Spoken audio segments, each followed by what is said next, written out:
नमस्कार। अथ प्रथम मंडल अश्वितुत्रस्य शततमस्य सूक्तस्य अगस्त्य ऋषिः अश्विनौ देवते। अब 180 सूक्त का प्रारंभ है। युवो रजांसि सुयमासो अश्वारथो यत् वाम पर्य अर्णासि दीयत हिरण्यया वाम पव्यः पृषायन मथवः पिबंता उषसः सचेथे। हे अश्विनी देवो, तुम दोनों के संयम चाल के नियम पूर्वक वेगवान घोड़े लोक लोकांतरों को तथा तुम्हारा रथ समुद्र में और अंतरिक्ष में नियम पूर्वक चलता है। तुम्हारे सुवर्ण युक्त पहियों के अरे मेघमंडल में स्थित जल से गीले होने लगते हैं। उषा काल में मीठे सोम रस को पीते हुए तुम दोनों इकट्ठे होकर जाते हो। युवम अत्य अस्य अवनक्षथो यत् विपत्मनो नर्यस्य प्रयज्यो स्वसा यत् वाम विश्वगूर्ति भराति वाजाय इट्टे मधु पाविशे च। हे अश्विनी देवो, तुम दोनों सतत गतिशील आकाश में संचार करने वाले मनुष्यों के कार्य संचार में व्यवहारिक तथा हितकारी सूर्य के पूर्व ही पहुँचते हो, जो उषा बहन के समान तुम्हारा पोषण करती है। वे हे सर्वत्र प्रशंसनीय और मधुर रस पीते हुए उन तुम दोनों का बल तथा अन्न पाने के लिए मनुष्य स्तवन करता है।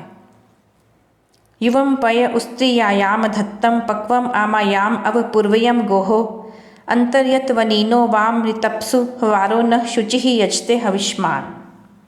तुम दोनों जो दूध गऊ में धारण कराते हो अथवा रखते हो, परिपक्व दूध जो गऊ अभी युवावस्था को प्राप्त नहीं हुई अर्थात परिपक्व नहीं हुई उसमें भी धरते हो। ऐसे हे सत्य स्वरूप अश्वी देवो, किरणों से युक्त सूर्यमंडल के भीतर जैसे प्रकाश निहित होता है, वैसे ही सावधान पवित्र यजमान तुम्हारे लिए यज्ञ को करता है। युवम ही घर्मम मधुमंतम अत्रे अपो नक्षोदो अवृणीतम एषे तत्वाम नराव अश्विना पश्व इष्टिरथ्येव चक्रा प्रतियंती मध्वः। हे अग्रगंता अश्विनी देवो, सर्वदा सुख सुख रहने के लिए तुम दोनों गर्मी को जल के प्रवाह के समान मिठास युक्त करते हो, सुखी करते हो, जिस कारण रथों में उत्तम पहियों के समान यज्ञ और मधुर फल तुम्हारे समीप चलकर आते हैं। आवाम दानाय ववृत्ते दस्त्रा गोरोहेण तोग्रो न जिव्रीहि अपह क्षोणी सचते माहिना वाम जूर्णो वाम अक्षुरहंसो यजत्रा। हे शत्रु विनाशक अश्विनी देवो, विजय की इच्छा करता हुआ बलवानों में बलि जन जैसे वाणी से तुम्हारी प्रशंसा द्वारा दान के लिए प्रवृत्त होता है, वैसे ही मैं भी हूँ। अंतरिक्ष और भूलोक में जो तुम्हारी महिमा व्याप्त हुई है, ऐसे हे पूजनीय, मैं वृद्ध होता हुआ भी तुम दोनों की कृपा से जरा रूपी कष्ट से मुक्त हो दीर्घजीवी बनूं। नियद्युवेथे न्यूतः सुदानो उपस्वधाभिः सृष्टः पुरंथिम प्रेषत वेशत वातो न सूरीरा महे ददे सुव्रतो न वाजम।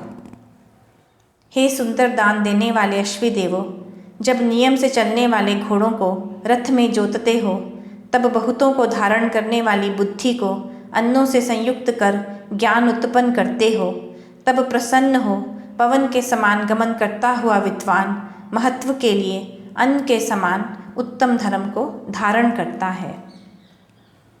वयम चिद्धि वाम जरितारः सत्या विपन्या महे विपणि हितावान अथा चिद्धि श्माश्विनाव निध्या पाथो ही श्मा वृष्णाव अंति देवम। हम सब तुम दोनों की ही स्तुति करते हैं। हित चाहने वाला, विशेष व्यवहार करने वाला जन सत्य व्यवहार करता हुआ तुम दोनों की ही उत्तम स्तुति करता है। तत्पश्चात हे निंदा के न योग्य बलवान अश्विनी देवो, देवता के देने योग्य जल से निश्चय से तुम दोनों ही तृप्त होते हो। युवाम चिद्धिश्माश्विनाव अनुद्यून विरुद्रस्य प्रस्त्रवणस्य सातौ अगस्त्यो नराम नृषु प्रशस्तः काराधुनीव चित्तयत् सहस्त्रैः। तुम दोनों की ही हे अश्विनी देवो, प्रतिदिन विशेष गर्जना करने वाले जल प्रवाह की प्राप्ति के लिए मनुष्यों के मध्य श्रेष्ठ मनुष्यों में उत्तम तेजस्वी अगस्त्य ऋषि शब्दों को कंपाते हुए अर्थात उच्च ध्वनि करने वाले वाद्य के समान सहस्त्रों श्लोकों से स्तुति करते हैं।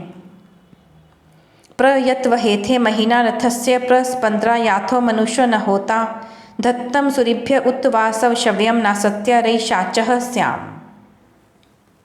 हे उत्तम चाल से युक्त, जो तुम महिमामय रथ से उत्कृष्ट प्रकार से प्राप्त होते हो, मनुष्यों में हवनकर्ता के समान यात्रा करते हो, ऐसे हे सत्य स्वभाव वाले तुम दोनों विद्वानों के लिए धन धारण करो और हम भी धन से युक्त हों। तम वाम रथम वयम अध्याहुवेम स्तोमयि अश्विना सुविताय नव्यम अरिष्टनेमिं परिध्याम इयानम विद्याम एशम ऋचनम जीर्दानुम। हे अश्विनी देवों, हम आज ऐश्वर्य के लिए तुम दोनों के उस नवीन रथ का आह्वान करते हैं जिसका अनिष्ट नहीं हो सकता और जो द्युलोक को सब ओर से जाने वाला है तथा अन्न बल और शीघ्र विजय को प्राप्त करें। यह 180वां सूक्त समाप्त हुआ। अगले अंक में 181वां सूक्त प्रस्तुत करेंगे। नमस्कार।